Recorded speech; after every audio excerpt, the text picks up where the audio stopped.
All right, GM. I guess good night, but it's GM. So super excited to show you guys the new version of the World ID SDK. This is the very first time we're bringing orbs to the US. It's the first time World ID is available on mainnet. It's the first time for a bunch of things. So we're super excited to share this with you. I will give a short intro, then Miguel will give you a full demo of how to integrate World ID into your own apps so that you can play around it for the weekend. Before that, I want to give just a bit of background on why we're doing this and like how we got here in the first place. And so a world when we think crypto is really awesome, but it has two problems. First of all, very few people have actually tried it. And then all of the value that's being generated by cryptocurrencies around the world and blockchains is being hoarded by a bunch of people like you and I, is like early adopters or insiders, and we think that sucks. And so a few years ago, we had this crazy thought of what would have happened if Bitcoin had launched by giving 1 Bitcoin to every person who was alive, right? There's a bunch of really cool things that could have happened. And so we said, what the heck, let's just give it a shot. Let's give a token to everyone in the world and see what happens. And now, in doing this, we ran into a problem that many of you have probably ran into your projects, which is how do you make sure people don't abuse it, right? In our case, it was how do we make sure if you're giving away a free token that people don't double dip, right? That they only claim it once. And so we started looking into it, and it turns out this is a very common problem. This is known as Sybil attacks, and it's basically this idea that online you cannot distinguish whether 20 accounts are 20 different people or one person that has 20 accounts, right? And so we started doing a lot of thinking of how to solve this, and there was 3 basic requirements of how we wanted to solve this. Whatever we did had to respect privacy of people. It also had to be inclusive. We were trying to do something for the world, which meant it had to work in the entire world. And then lastly, it had to be scalable, right? We didn't want to do this experiment on a scale of 10,000 people. We wanted to have 1 billion people try this. So we went through a bunch of things. I'm not going to dive in detail. We have another workshop tomorrow for this. But basically, we thought about email and phone verification. This doesn't work, right? It's super easy to get another one. We thought about KYC, which is verifying official IDs. This is super expensive. Most of the world doesn't actually have an ID or APIs to verify that ID, and it's not very private at all, right? Then we ran into Web of Trust, this idea of people endorsing each other so that you essentially build a model that allows you to like be sure that people are unique. And we actually really like this. The problem with Web of Trust is that you need a very large initial set of users that you can really trust. And so we actually think this is how we are going to scale WorldCoin from 1 billion users to 8 billion people. But you still have the problem of how do you get that first billion people that you can trust to build that web of trust so that you're not building a house of cards. And so after a bunch of things, we landed on biometrics. Then for a bunch of reasons that I'm also not going to get into, we went through faces and fingerprints. We landed on we have to use irises. And then when you decide that you want to do, okay, biometrics and irises, your first thing that you say is, okay, let me use Face ID or let me use my iPhone. But it turns out that phone sensors just don't have enough resolution to distinguish between 1 in 10 billion people, right? And they also cannot operate in untrusted environments. Then we said, okay, let's look at something like Clear, right? Or like off-the-shelf iris scanners. And this has the same problem, right? And the reason for this is all of these devices do one-to-one comparisons, right? You're saying, hey, I'm Thiago Sada, and so compare me to the previous biometrics of Thiago Sada, right? And so that is fairly easy to do. We have a different problem, which is, hey, I'm a person that has never done something before, which means we have to compare your biometrics with everyone else who has come before you. And so something like Face ID can only distinguish between 1 in 10 million people, which means that after 5 million people, there's a 50% chance that when you try it, it tells you, no, you've already done this, even if you haven't. And so for what we were building, we wanted to be able to distinguish between 1 billion people. And so we just realized we have to build custom hardware. There's nothing that does this. And it's like, shit, now do we do it or not? And so we did do it. We spent 2 years doing R&D. There's been about 5 generations of the Orb hardware, and this little beauty came out, right? Now, I'm going to leave you in suspense here because we have a full workshop tomorrow for 45 minutes. We'll actually go more in depth into why we built the Orb and how exactly it works. We will go piece by piece of the hardware. We're going to get very nitty-gritty. It's really cool engineering. And so that's tomorrow here at 4 p.m. But in general, the Orb does 3 things, right? First of all, it looks at your face and makes sure that you're real, that you're not trying to cheat. So it does with a bunch of sensors, IR. It creates a 3D mapping of your face, makes sure that you're not wearing prosthetics, things like that. Secondly, it generates a code from your iris, and that code leaves the device and is compared against every other code that has ever been successfully verified. And if it's unique, the orb then triggers a verification. It basically approves some private keys on your phone that we call World ID. They're completely separate from your wallet, completely separate from your biometrics, and it marks that as verified. Right? And so again, we will talk about this tomorrow. And so we really like this because it means we don't need to take pictures of you in the app. We don't need selfies. We don't need your name. We don't need your contact info. We don't need to do KYC. But biometrics is like pretty sensitive, and so we wanted even more privacy. And so then we heard about this really cool new technology called zero-knowledge proofs. There is a blog post on our website if you search privacy preserving proof of personhood protocol, where it's the PPPOPP, where you can see how exactly this works. But basically, we married the biometrics that we were already doing on device with zero-knowledge proofs to make this really, really private system that really nothing out there has today. And like I said, the breakdown of this is like pretty complex, but it's on our website. It's a really, really cool system.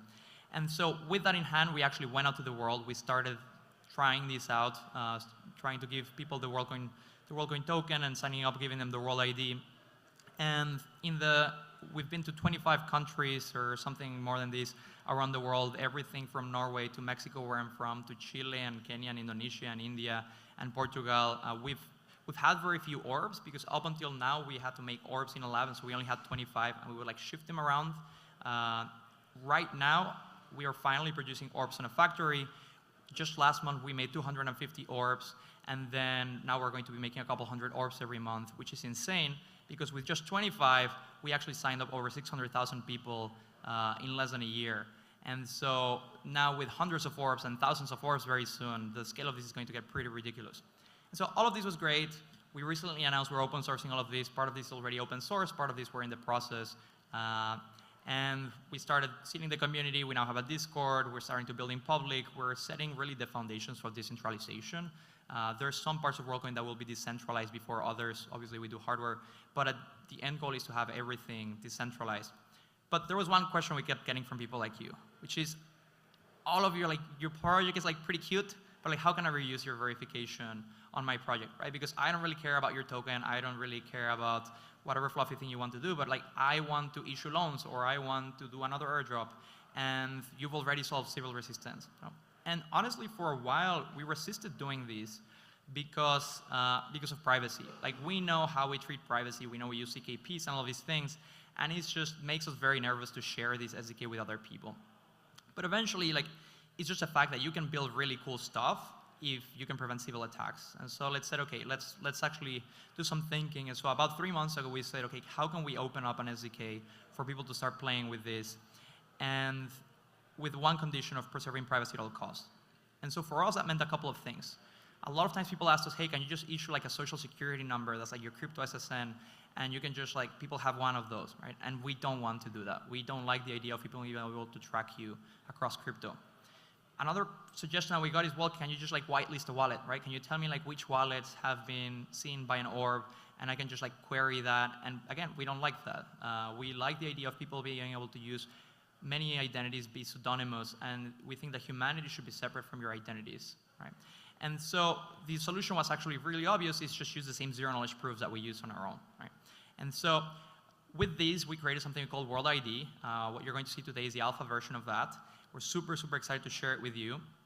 And this is very simple. It's a protocol that allows you to anonymously verify that someone is a real person and is performing an action only once, right? So for example, for WorldCoin, people prove us with a zero-knowledge proof, like, hey, I'm a real person, and I've never claimed WorldCoin before. Now with the SDK, with World ID, going forward, developers can create any other actions, right? And so let's say that you're an artist that you want to do an NFT that each person can claim only once for free. Now that artist can verify, hey, like this person is a real human and they've never claimed this NFT before. The actions can be anything that is on chain, anything that can be triggered by a web API. It's very, very cool stuff. Now, while all of the things behind it are super complex, we actually wanted to make it both really easy for developers and for users. And so for developers, all you need to do is add like 2 lines of code. And for users, and starting today, there's a very nice developer portal that actually walks you through the process of implementing these, choosing whether you're doing something on-chain or you're triggering something with an API, and how to integrate the widget and all of these things. And you can manage different actions. So as, for example, us as WorldCoin, we have a bunch of different actions that people prove in the app that they are unique and that they haven't done before, and so you can manage all of those things. And then for users, what this looks like is very similar to a CAPTCHA. It's like a CAPTCHA that when you click it, it either takes you to the app if you're on mobile, or it shows you a QR code that allows you to generate that zero knowledge proof. And so this is what it looks like. Let's say that someone wants to do an airdrop, and they, instead of having just a claim button, they would now have like this CAPTCHA thingy there. And you can customize the style. People will click on it, and they can get a QR code. They scan it with the WorldCoin app. The WorldCoin app asks them like, hey, this developer wants to verify that you haven't done this before, in this case, receiving an initial airdrop. So you verify that, we submit the CKP, and then that CAPTCHA, that button is enabled, right? And so rather than telling you more about this, I will just let Miguel show you how this works live, and then I'll be back in a bit.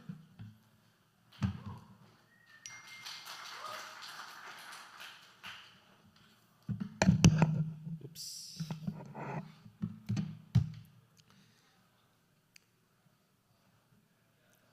Did I fuck anything up?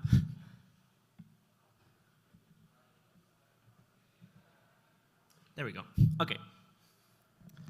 So, as Thiago said, we've made this really amazing protocol, and we trailed that a little bit on the last ETH Global Hackathon, Hack Money, which was an online hackathon, and we got a lot of really feedback from developers about how it was great, but there were a bunch of things that could be improved about understanding how it works, make it easier to people to get started.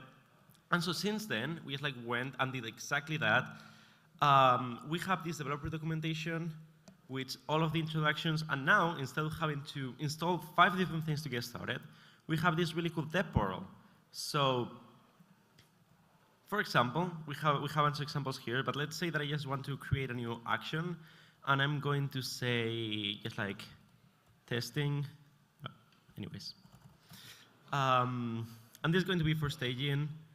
One of the really cool things that we've implemented is, instead of just like rolling your own smart contracts and that's it, and that's all you have to do, we have a cloud version now where all of the proofs are still verified on-chain, but we just provide you an API so you can implement your front end, you can get all of the details from the widget, and then you just send that to our API. We take care of verification, we take care of everything. And we even have like a kiosk mode that I will demo in a second. That is the easiest way to do Wall ID in any way, where we just have a page, shows the QR code, people scan it, it verifies people, and that's it. You just like, I don't know, if you're in person, give them some socks, or you give them something. You can also redirect to a URL. So for all of the Web2 people, or all the people that don't really want to get into smart contracts right now, this is great. But what we're really here for, I think, is on-chain. I'm verifying all of these things on-chain, and so, oh well.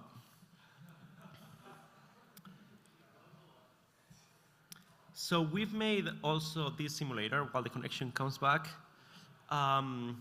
which allows you to test all of these. The issue with proof of personhood is that it's really freaking hard to test, because you try it once, and then you cannot try it again if it works properly.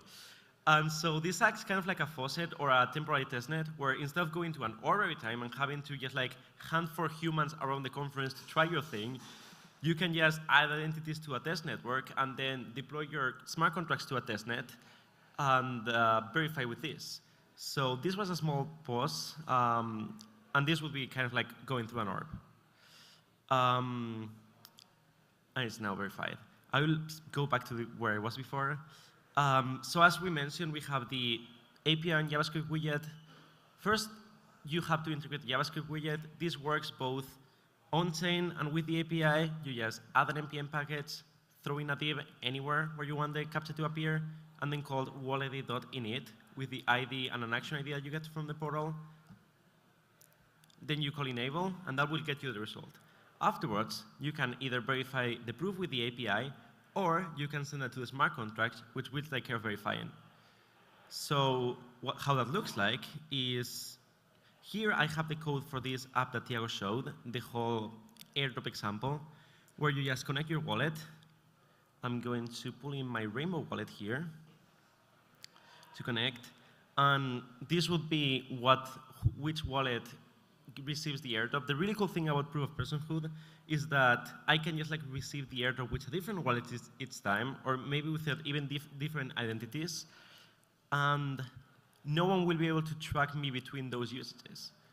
Or even if I use the same identity all the time, since everything is like self-contained, Wallet ID leaks no information about you, not even that you were the same person that did these 3 things.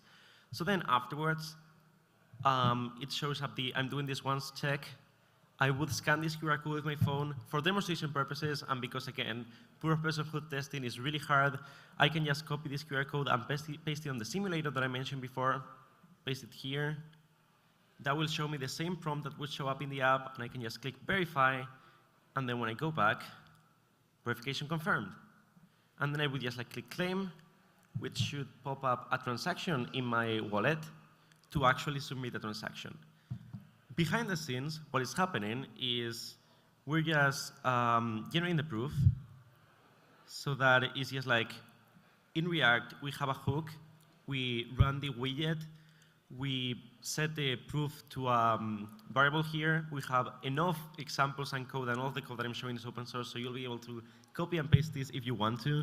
And then afterwards, you just call the contract that you want. In this case, we have called it day contract with the parameters that you want to pass. For example, the wallet address that will receive the airdrop, and then these 3 items from the wallet proof that you can just drop in there, and the contract will take care of verifying everything.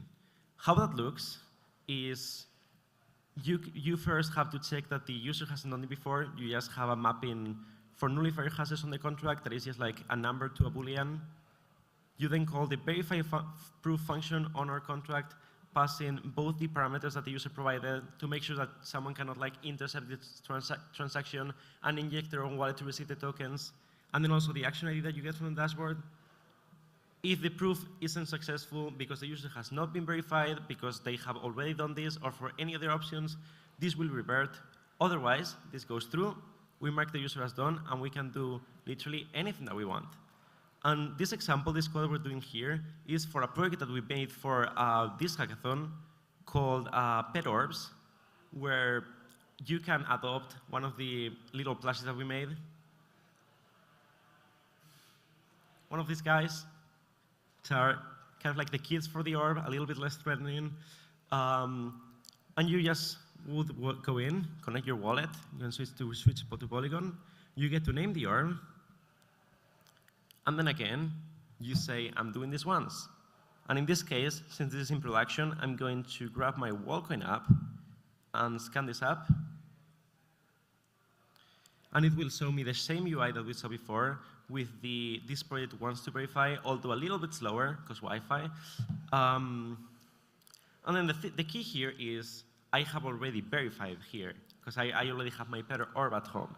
So what's going to happen if it loads, otherwise we can just all pretend it did, is it will actually succeed here. We're still working on ways to verify, show feedback to user before they submit the transaction. That will probably come up in the next release, hopefully. But when I click the adopt button, which shows up after this, it will throw an error because the transaction reverts because the proof has not been verified. I'm going to try this one last time, and otherwise we'll just like move on. In the meantime, as I mentioned, we have this this documentation. It goes really in depth into like all of the different options that the Wallcoin widgets has, how to specify a signal, which is a way of encoding all of these parameters to make sure that no one intercepts the transaction. Also, how to use this with non-crypto projects. We've made a bunch of demos. For example, we have a Discord bot that can verify that you are a unique human that has never joined a server before and give you a special role so you can see some channels. The roadmap, how to do more custom integrations. And we also have a bunch of examples, like the airdrop that I described, the Discord bot, the code is also here. Hyperdrop, which is a project where you would send contracts to a tokens to a smart contract that then splits them between all humans on Earth, which is really cool. And hopefully, whatever you guys build on the hackathon, you can just like PR to show also here for other people. We also have the API, again, for more Web2 things. And it doesn't seem like this is going to want to load. Again, I blame the Wi-Fi. But yeah, that's pretty much everything that we've made. We have this dev portal. We have the simulator, we have the docs. It's really easy to create all of the actions here. you can also customize them and even like verify them, so the application shows a fancy logo and a check to make sure that no one is pretending to be you. And yeah, hope that you really enjoy building with this.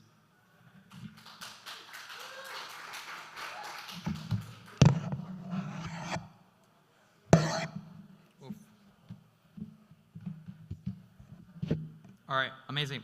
So just to, all these loads, just to emphasize what Miguel said, is we're super excited about what the developer portal enables and how it can make the development experience a lot easier. The example that you saw today is if you want to execute an action on chain, right? If you want World ID to trigger something on chain. Now, we've gotten a lot of requests and we've actually even used it ourselves for the Discord, but hey, like maybe I'm a crypto project, but for whatever reason, I just need an API call on a web server, and that's fine, right? That's what cloud actions are for. Everything is still verified on chain. We just handle all of that complexity for you. So no need to be deploying smart contracts or things like that. So that is the World ID flow. Basically, a World ID visits an orb just like this one to get their World ID. You as a developer can integrate the World ID widget or one of the other options that we have for World ID through the developer portal. Then the user interacts with that. They have to approve the verification through the app that generates a zero-knowledge proof. It submits it, and then you as a developer execute whatever action you're trying to do. So this is super flexible. As you can imagine, we've seen people do projects for like polls for this, for voting, whether it's one person, one vote, or quadratic voting, or conviction voting. There's a bunch of fundraising examples and soul-bound tokens, and there's a bunch of things you can build with this, and you probably have better ideas than us. Starting today, for the first time on Polygon, you can actually use this for real. In the past, when we shared a sneak peek of this, you could only use the simulator, and no real people could use this. There was no developer portal, no cloud actions. And so starting today, all of this stuff is live on Polygon.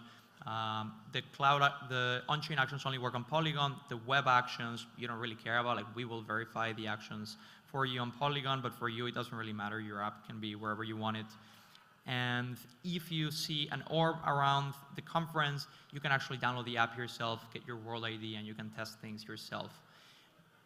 So before wrapping up, we want to give a huge shout out to a bunch of open source projects that we are building this on top of. Mainly Semaphore. All of the zero knowledge proof that you see is an open source project called Semaphore. Super, super cool.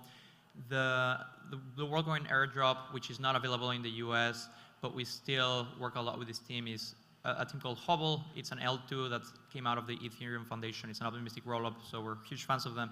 And lastly, Wallet Connect. You might not have realized, but the way World ID works is actually the connection between the wallet, the user's app, and your widget. It's actually happening with Wallet Connect, even if it has nothing to do with your wallet. We just use all of their WebSockets and things like that. So we're super, super grateful for that. If you have any questions, we are on Discord, both on the official hackathon one and on the WorldCoin Discord. We can just chat one-on-one, or you can just look for us.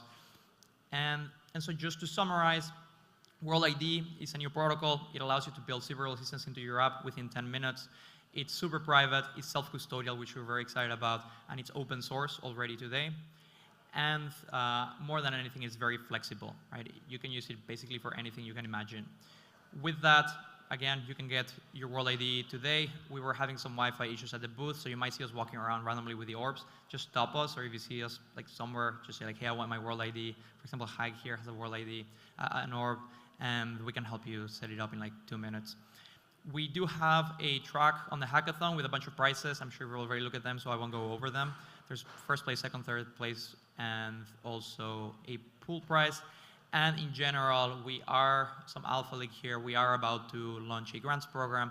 So anyone that's hacking on these will probably be fast-tracked on those community grants that we will launch during the summer. Last two things. If you are curious about the orb, why we made the orb, you hate the orb, you love the orb, you have a weird attraction to the orb, tomorrow is the day for you. We're going to, for 45 minutes, dive super in-depth into everything orb related here in this building in some room at 4 p.m. And then also, if you really like what we're doing, we're hiring across the board, whether it's for product design, a bunch of engineering, like pretty much if you can imagine it, we're hiring for it. And so please come and talk to someone in the team, or just email me directly at tiago@worldcoin.org. So with that, I want to leave the last minutes that we have for questions, mostly for Miguel, but also for myself. Yeah. Yeah. Miguel.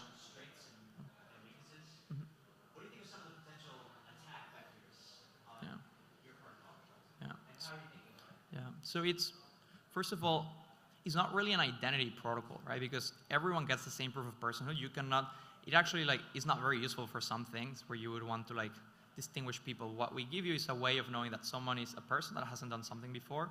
So in terms of a downside, that is a downside, right? If you do KYC, you don't just know that they're real, you also know who they are, right? So that is a downside of these. There's obviously, we have to get everyone on the system, right? And so we have to find a way to scale this to the world. We think we have a path to that. And there is one trusted component here, which is the orb, right? The orb is essentially a real-world oracle, and we do a lot of work both to prevent abuse and to react to abuse. So for example, every orb signs each verification. So if an orb was misused or it was compromised, us right now and then in the future, the community can actually retroactively expire the verifications from that orb and just tell people that they should return to another orb. So there's things that we do to mitigate that, but there is inherent trust in the orb, and that is just like perhaps the downside of the project. But we think it's by far like the best path, obviously.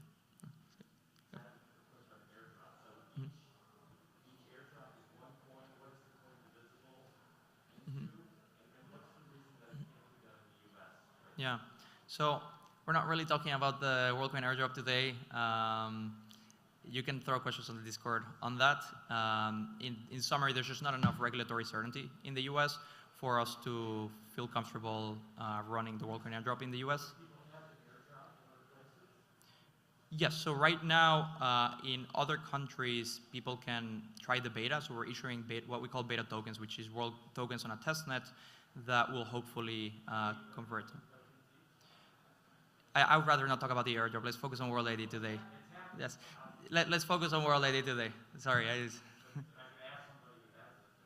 yeah. No. I'm happy to respond on Discord. It's just right now we're not talking about the airdrop in the US.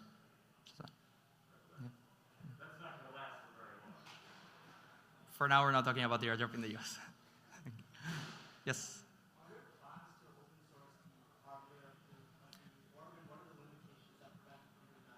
Yeah, great question. So we're actually hoping to open up the hardware of the orb before this conference. The spirit of the workshop that we're doing tomorrow is that it's pretty much sharing everything that we would share anyways. We are ready to do so. The special consideration with the hardware is the licensing. It's a double-edged sword opening it up, right? Because people could choose to misuse technology that we've developed. And so all of the blueprints and everything will be opened up. We are working with really, really cool open source advocates on exactly what license we will do this with. And so during the summer, the hardware of the orb will be open sourced. And then hopefully within a year, the firmware will also be open source as well. No worries. Yep. Is this used in place of wallets or distributed wallet? Yeah. Good question. Do you want to take this? Can you repeat that, sorry? Do we use this? I can just take that. Yep. So no, you do not use this in place of a wallet. When you download the WorldCoin app, you get a self-custodial wallet on Ethereum. Right now it supports Hubble on Ethereum and Polygon. World ID is completely separate, it's wallet agnostic. And so when you sign up to WorldCoin, you do get a wallet. You can use that, or you can just use any other wallet you want and just use World ID through the WorldCoin app. Okay. Yeah. What if I lose my dog? Or what if someone steals my dog? Yeah, great question. So unlike your World ID private keys, you can back up just as you can back up a wallet private keys. So right now we support cloud backup. In the near future, we'll support social recovery as well. The additional thing that we can do in this case is we can also let you go back to an orb, expire or revoke your old World ID and get a fresh one with that same iris code. Because while there is not a link between your wallet and your iris code, and there's also not a link between other stuff that you do and your iris code, there is a link between your World ID public key and your iris code. So we can revoke that verification that is on that World ID public key and assign a new one, right? And that's fine because the actions that you do with World ID are not tied to your World ID public key. This is the very cool thing. You cannot query some World ID public key and ask, like, what has this person done? Is every action is completely unrelated to each other, unlike it would be in the case of wallets. You lost your eyes? Yeah. Yeah, so if you lost your eyes or if you don't have eyes, then in the short term, we don't have a mechanism yet. This is what I was talking about. The way we see scaling this is actually through something like a web of trust. But in the short term, the vast majority of the population has 2 eyes. The vast majority of the population don't lose their eyes, fortunately. And so we think that's good enough to issue it. You would only need to return to an orb if you lose access to your World ID in the first place.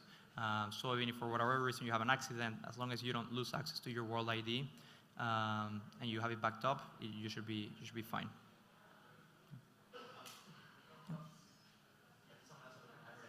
Anyone else have a question?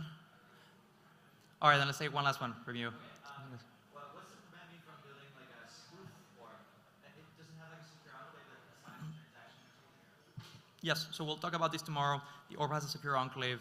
Each orb is provisioned its own signature. That's what it uses to sign the verifications. And so there is a whole flow around that. You can imagine very similar to how you provision hardware wallets. And so, yeah, that's in short the answer. We'll talk a lot about more of that tomorrow. All right, sounds good. Thank you so much, everyone. We will be around all weekend long. We will also stick around here in the back if you have any questions or if you want to ask one-on-one stuff. Super happy to see you, and happy hacking. See you.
Okay.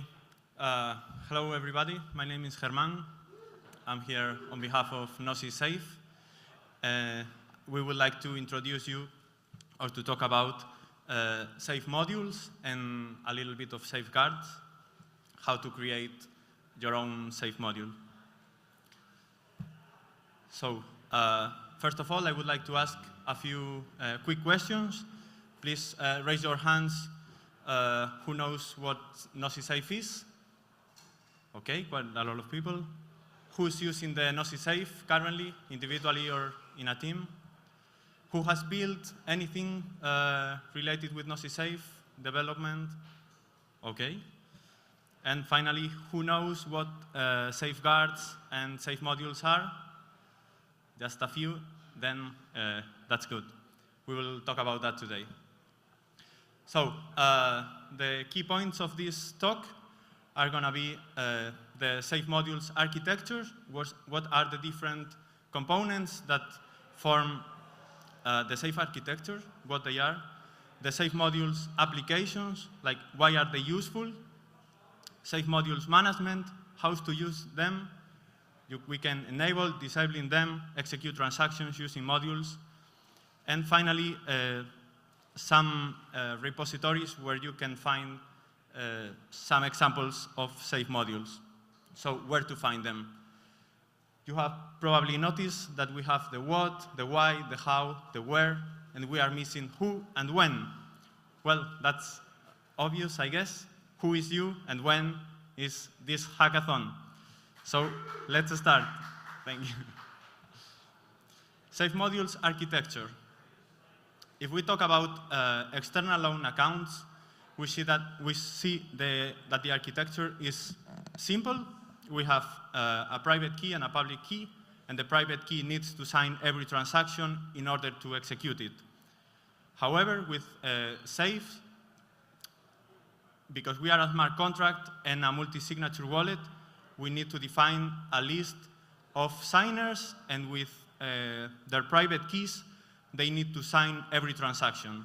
We can define how many of them are required to sign each transaction, and after that, they become executable.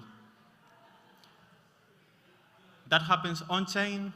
If we also have some services that allow us to collect the signatures off-chain, and once we have the transaction and the signatures, we can just call the contract once to afford some gas and make the user experience easier. So this is the regular flow of a transaction execution where signers need to sign each transaction, but there are also another flow, and this is using safe modules. Safe modules are used by third parties that are external accounts that they can call a safe module, and a safe module is a smart contract that is deployed in the safe network than the Gnosis Safe, and it has root access to execute transactions in the safe. They are very powerful, but also we need to take care because it's critical. They have root access, meaning that they can execute transactions without the confirmation or the approvals of the signers. So the developers need to define a different logic in the safe modules, and the transactions will become executable or not if those checks are passed. So we have the regular flow with the signers and the other with the modules. In case the signers become unavailable or the private keys are lost, the safe modules flow is still available, and if we have a safe module, for example, that implements a recovery mechanism, we could somehow replace the original signers and add new ones. There are also another type of modules, and these are the safe modifiers. Safe modifiers are usually called by safe modules that are used by third parties. So safe modifiers are placed between safe modules and the safes, and they allow to add some filters to the transactions that are triggered from a module. So we are allowed to chain different safe modifiers, and when a transaction from a third party is sent to a safe module, the transaction is relayed in case we have a complex architecture that is not needed, and we should try to simplify everything as possible. But this transaction could go through every safe module and modifier and having some checks there. The safe wallet allows to have multiple safe modules that offer extra functionality. Also, safe modifiers allow to have safe modules plugged into them. And of course, we can also have multiple safe modifiers. So safe modules allow to expand the functionality of the safe. And we also have another piece of another element that are safeguards. Safeguards can be enabled to a safe, and they can execute some checks before a transaction is executed and after a transaction is executed. So there, every transaction that is triggered, even if it's from a safe module or from the signers, will pass those checks. If any of these checks after or before reverts, then the transaction will be reverted. Also, very critical element. So let's see some applications that modules and guards can offer. We have the multi-signature control, the common flow, and we also can add some functionality to implement roles, recovery mechanism, add protection layers, and some things modifiers allow us. Regarding roles, we can create, for example, a safe module that gives or grants admin rights to some specific accounts. So you could imagine having a safe module where some roles are defined, and this role could refer to what are the kind of transactions that can be executed, like what are the target contracts that can be called, which specific functions could be called, which range of parameters of the values could be used, and give some accounts those roles. We could also implement a token voting where a safe module is related with an ERC20 token and do something similar like DAOs do, where the holders of this token have voting power in order to execute transactions.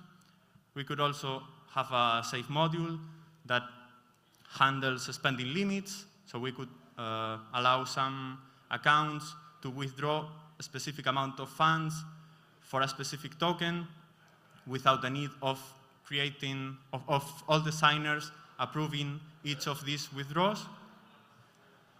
Regarding recovery, for example, we could implement a social recovery mechanism where we define some accounts that belong to our friends or family, and at some point we could, or they together could execute a transaction via that module and replace the original signers of the safe if the private keys were lost. We could also, for example, these are just examples, you see, we could implement secret questions. If you remember, a long time ago, in Web 2 pages, if you forgot your password, they would allow you to answer a question, like what was the name of your first teacher, what was the name of your first dog, whatever. Here, you could implement something like that, where you could submit an answer, and if it is the correct one, then replace the owners, or allow a custodial recovery party to execute that kind of transactions. Regarding the safeguards, for example, because all the transactions pass through the checks that the guards have, we could implement an allow or deny list where we allow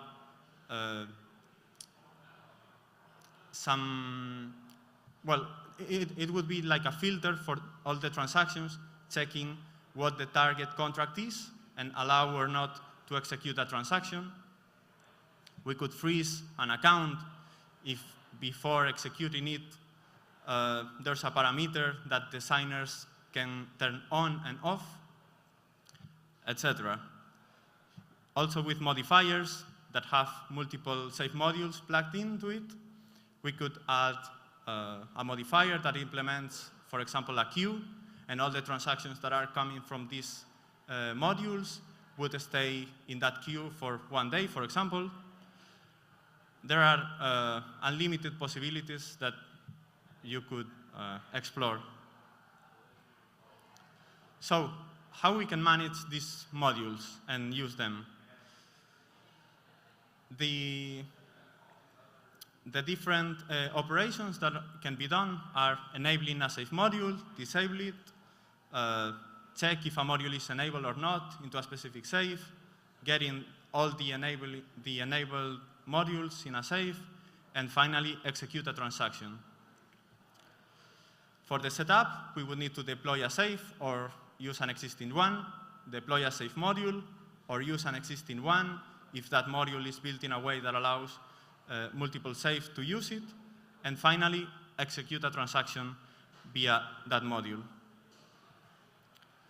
So let's see from the Gnosis Safe smart contract side and from the module side some code. So here we see 2 contracts. The first one is a super simplified Gnosis Safe contract that is a module manager. Module manager is one of the core contracts of the safe that has all the functionality that allows to enable modules, disable them, etc. So when we set up a new safe, inside the function setup, there is a call to the setup modules function inside the module manager. And if we see below the module manager, we have 2 variables. One is a mapping called modules, where the keys and values are addresses. And we use a Sentinel module, that is the address 0x1, that we use in the beginning and at the end of this mapping to see, well, to navigate it. So I'm not going to talk very deep about this. We can enable a module. It cannot be null or the Sentinel, the address we are using it for the module, and also modules cannot be added twice. We can disable a module and making sure that the module was already enabled before. We also can see if a module is enabled or not by checking this modules mapping. We can get the enabled modules list that is paginated, and we can iterate on it. And finally, and the most interesting thing, is that we can execute a transaction. So in the safe contract, there are 2 methods: execute transaction, that uses the regular flow, checking the signatures of the signers, and then we have the method exec transaction from module. This is a public method that can be called by any account. However, inside of it, there is a check where the message.sender needs to be inside of the modules mapping, meaning that the message.sender, the account that is calling this method, is a module that is enabled. That was in the side of the Gnosis Safe contracts. And now if you decide to build a custom module, you could create a contract. In this case, we call it custom module. That is a module.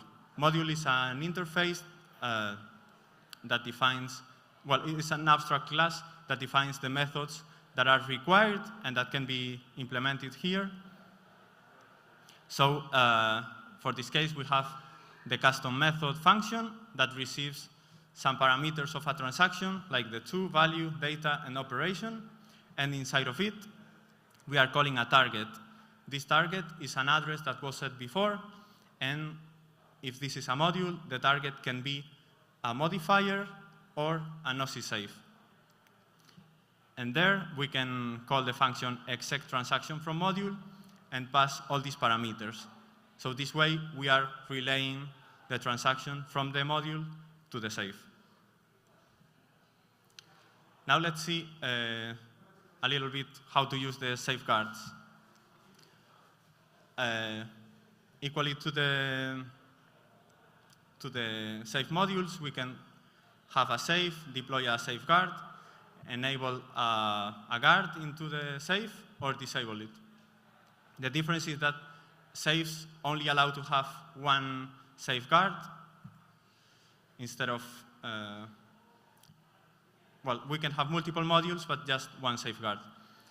Safeguards are enabled in the safe by the signers, and then when in the safe contract, there is the function exec transaction, and inside of it, I just simplify the code here, but the signatures are checked, and then we get the safeguard. We see, or we check if that guard is different than the address 0, meaning that we indeed are using a guard. If that is correct and we are using it, then we will call the method check transaction. Then the transaction will happen, and after it, there will be another call to the guard, calling the method check after execution. If one of these methods reverts, everything will revert. And a custom guard could be implemented with two functions: check transaction, that receives all the parameters from a NOSI safe transaction, and also the function check after execution, that receives the transaction hash and if the transaction was successful or not. So some module repositories and examples you can read. We have the safe contracts repo in the safe global user on GitHub. There you can find the core contracts, the module manager, and the guard manager that implements the functions to manage these elements. Then we have the safe modules repository, where there are some examples of modules that are used. And also a very interesting one is the Zodiac repository under the Gnosis user. Zodiac is a DAO tooling standard that implements multiple safe modules for DAOs that are built on top of the safe, and you probably will find that interesting.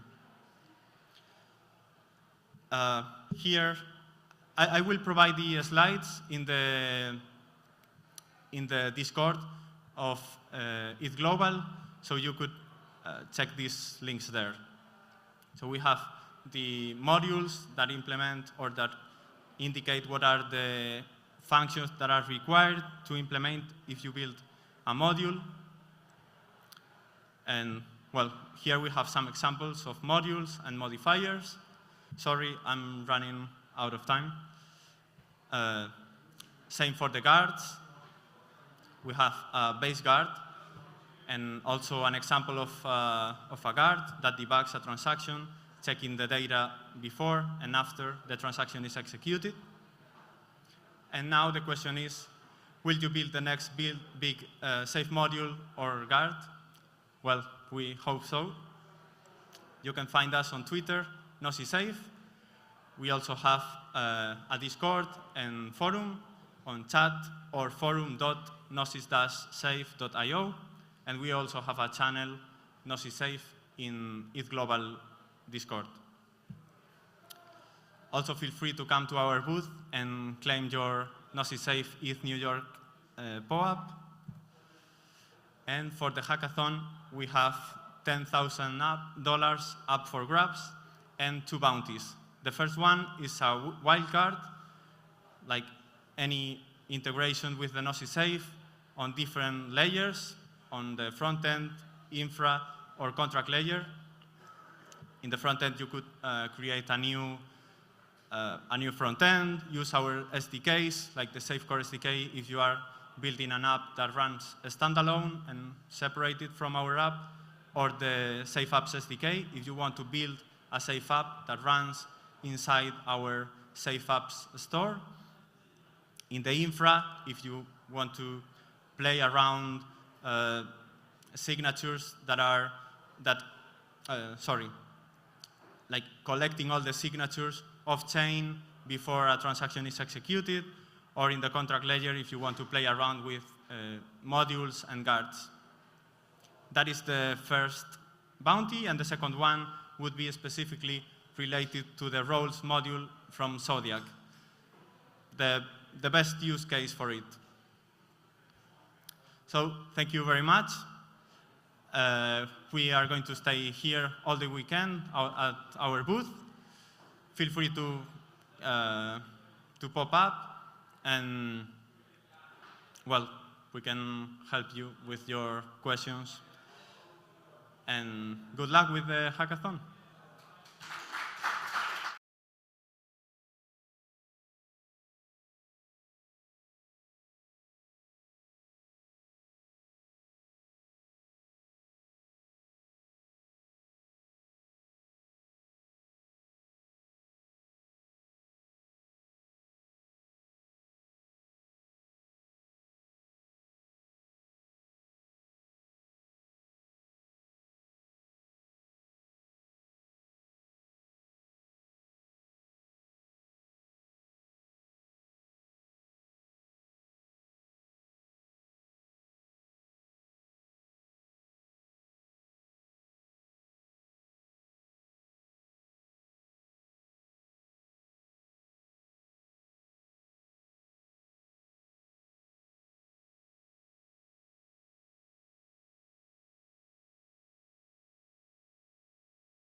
GM, or actually good evening, good night, GN.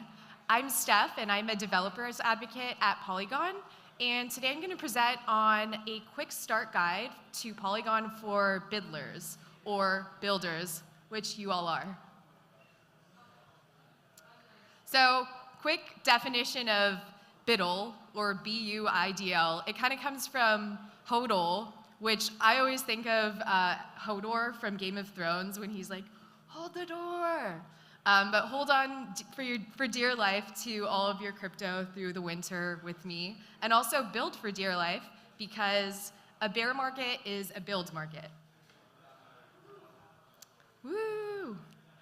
So about half of the hackers at ETHNewYork this year are first-time Web3 developers, which is really cool to me because I started my journey in Web3 with ETH Online in October last year. And so the main difference between a Web2 app and a Web3 dApp is just the back end. There's components of blockchain on the back end, but from a front-end perspective, it's very similar. So if you're used to creating front ends, awesome, you're in the right place, and I'll run you through how to compile and deploy a smart contract on Polygon today. But really quick, I just want to go through a couple fundamentals. So what is a blockchain? A blockchain is just a public database that's updated and shared across many computers in a network. We consider that a decentralized system. And a block in a blockchain is just the data or the state that's being stored in those consecutive groups of blocks. So if you've ever sent crypto to someone or received it from someone, the transaction data needs to be added to the block on the chain in order for it to be a successful transaction and to be accepted as a transaction on the network. And I took this nice little definition from the Ethereum Foundation. They have a great article called What is a Blockchain? I love the Ethereum Foundation for all of their different resources. It's where I start when I'm learning something new. So next up, what is Polygon? This is kind of a quick overview of a bunch of the different products that Polygon offers. You've probably heard of Polygon POS the most. I'll go over that in a little more detail. But we also have a bunch of different ZK solutions. We have Supernets, and we also have Polygon ID. And we actually just announced an integration with Polygon DAO, I believe 2 days ago. And then we went into more detail about that today at Polygon Ignite. So we would love to see you at a future Ignite event. But Polygon POS, which is proof of stake, is an Ethereum scaling solution. And some of the reasons why I've always loved developing on Polygon is because Polygon is really fast, so the transaction speeds go through super fast, 7,000 transactions a second versus Ethereum at 15. It's also very scalable, so it's built to scale with you. We've had over 1.4 billion with a B transactions recorded so far, and also 29,000 dApps on Polygon, which is awesome. Also very flexible, it's EVM compatible, and if you've ever developed on Ethereum, you're already a Polygon developer, which is very cool. We use all of the same tooling, and that's all built in, so none of that has to change just because you're on Polygon. And then one of the best parts to me is the cost. So as a developer, if you're deploying a contract on Polygon, it costs far less than Ethereum, with an average transaction being just a fraction of a penny, which I absolutely love. And then the other reason to deploy on Polygon this weekend is that we're giving away $20,000 in prizes.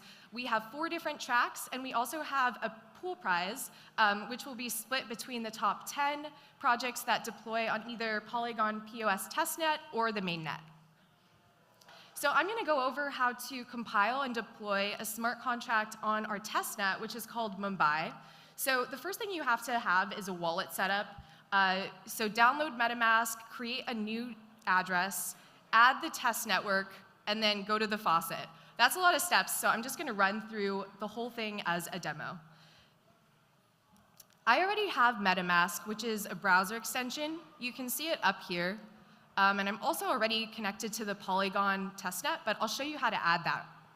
So you can download MetaMask from this link. But the next thing you're going to do is create a new address for test development. So within MetaMask, open up your profile by clicking that upper right-hand little dot, and then go to Create Account. I like to name my accounts with the date, so I'm just going to call this WAGME, which stands for We're All Going to Make It, and then I like to give it a date of like 6/24 so that I remember what I was doing. And this is a test account, so I'm never going to use this for real transactions because just security reasons. So now I've got a new account, and the next thing I need to do is add the Polygon Mumbai test network. So the easiest way to do this is to go to Polyscan. So I'm just going to open that link. Polyscan shows all of the different transactions on Polygon. It's very similar to Etherscan, but it's for the Polygon test network because you can see the little Mumbai flag up here. But if you scroll all the way to the bottom of Polyscan, you'll see a little Add Mumbai Network button to MetaMask. So that's just a way to quickly and easily add the RPC so we can connect to this network by changing it within MetaMask. So I'm just going to switch the network. I'm going to connect to the wallet I just created, and we can see that WAGME 624 account is on the Polygon testnet, which is exactly what I wanted. So the next step is to add some Polygon Mumbai testmatic from a faucet. A faucet is just a mechanism for receiving test crypto so that you can play with it and do different development. So you can see that I'm on the faucet account, and I'm going to get some test tokens. Again, the network is Mumbai, which is our testnet, and I want Matic tokens. I'm going to grab the wallet address from MetaMask and paste it in here, and I'm going to send myself some crypto. If only this worked for Bitcoin and Ethereum on the mainnet, I'd be so rich. Okay, so request is submitted. This should take 1 to 2 minutes, and we'll see it directly in my MetaMask account as soon as this funding goes through. So I don't think it'll take 1 to 2 full minutes, but we'll see. But once that happens, we have our wallet fully set up for actual smart contract deployment. So next, we're going to get into how to actually deploy your first smart contract using Remix. And Remix is this really awesome IDE. It kind of reminds me of Visual Studio Code. But not only can you write your smart contracts in Solidity in Remix, but you can also directly compile and deploy them. So you don't need a different tool. Like, I don't know what you use for your front ends, but you can do all of this straight in Remix, which is great. I'm just going to click right into Remix and open this in a new tab. But first, let's check MetaMask and see. Yeah, so you can see that we got that 0.2 testmatic from the faucet successfully. And so let's get into the actual coding. So again, this is the Remix IDE where you can create your smart contracts and also compile and deploy them. I'm going to go straight into the contracts folder, and we're just going to look at the first contract. This comes built in with Remix for you to play with. This is written in Solidity. On line 3, you can see, I'm just going to zoom in. Hopefully you all can see that. But this is just, on line 3, this is defining the Solidity version so that it's pinned when you're developing. And on line 10, you can see this contract is called storage. Line 12 has a piece of state, which is just number that's being defined. And on lines 18 and 26, we have 2 different functions. So on line 18, we have the store function. This is taking in a number to store within the smart contract. So if we did something like store 3, 3 would be stored in the smart contract, and that would be like the piece of state that we're keeping. And then anytime we call the retrieve function, it would print the number. So if you've developed in JavaScript, I think it looks very similar, which I like because I'm a JavaScript developer in a former life. But we're just going to practice compiling and deploying this smart contract. So I'm going to save this within the Remix editor, and then go to the Compile tab, which is the 3rd one down, and click Compile. So this is just compiling the code.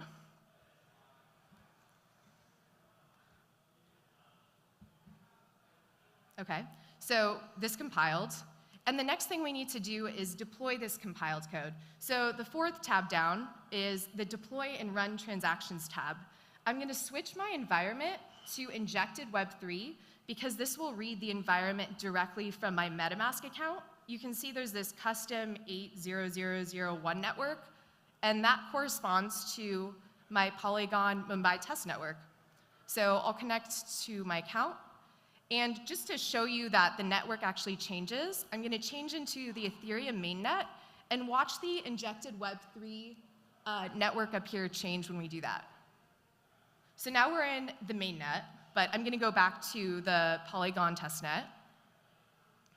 But that's just to show you that as you change your network, it also changes within Remix. So this is an easy way to deploy to any EVM compatible chain, although we would really like you to do it on Polygon, of course. So now we have our injected Web3, we have the account hooked up, and the last thing to do is deploy, which I do by clicking the beautiful orange deploy button. It shows an estimated gas fee, so it's like 0.0003 Matic. I'm going to confirm that transaction. And you can see down here, creation of storage, which is this smart contract, is pending. And we can see there was a successful transaction with this nice little green button, check mark. So at the bottom here, you can see deployed contracts. We just have this one that we just created.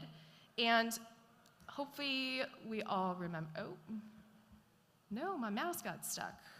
Let's see. Technical difficulties, mouse difficulties. There we go. Okay. So back in that contract again, on line 18, we had the store function defined and then also the retrieve function. And those correspond on the left to two different callable functions within our contract. So remember, the store function takes in a number. So does anyone have a favorite number? Shout it out. 4. I heard 4. So I'm going to set 4 as the store number by clicking store. Again, this is a transaction. So I'm going to confirm the transaction. You can see it's pending down here. And then if all goes right, once this has posted, we can retrieve whatever the number is in state, and hopefully it will also be 4. I know it will be because my code always works. You're supposed to laugh at that. It's not true. My code never works. But let's retrieve.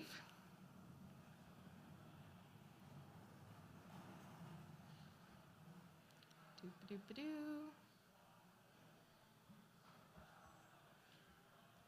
And you can see down here that decoded output we retrieved was 4. And so just to prove this really works, I'm going to update it to 4,000 and store this new number on chain.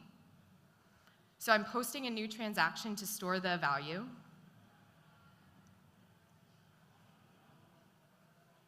And then we'll retrieve the new stored value, and it should be 4,000. Okay, so the transaction posted, and let's retrieve that value. 4,000. Sweet.